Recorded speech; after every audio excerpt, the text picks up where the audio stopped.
I don't have the immaculate workshop that Brian Pearson has, but he did make a good point about labeling all your fasteners and getting them sorted out before you start your build.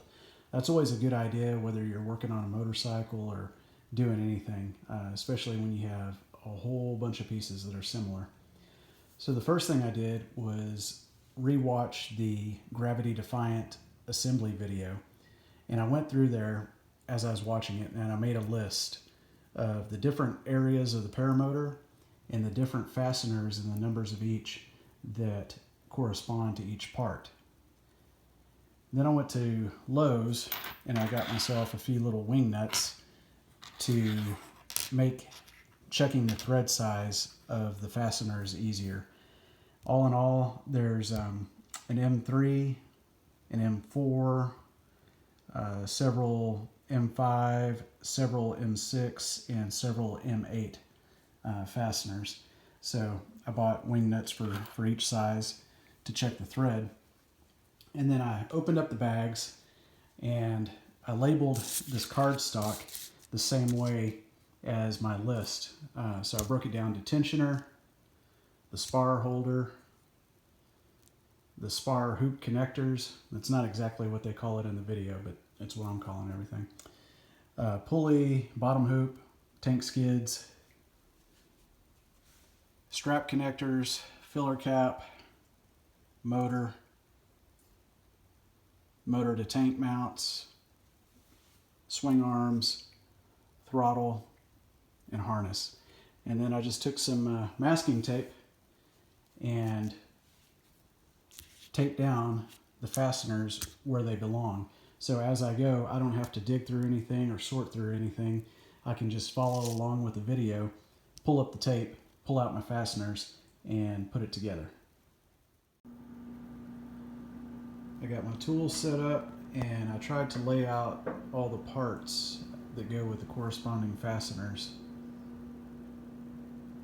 And I've got my computer with the assembly video pulled up. But as I was laying everything out, I'm a little disappointed. Going through everything, it looks like I do not have any carabiners and I don't have a speed bar. A couple of more small tips. On the assembly video, they talk about the spar hoop connectors having a shoulder or a step down on one side that's missing on the other.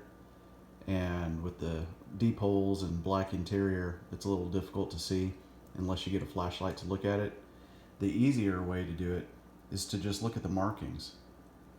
One says H, the other says HT. The one that says HT, that's the one that the threaded insert goes into. The one that says H, that's the one that the bolt goes into. And then the other one is on the pulley. When you're installing that, he is right. It's a little bit of a tight thread due to the anodization on the aluminum. But when you're screwing the cam in, you need the leverage of the handle to overcome that resistance.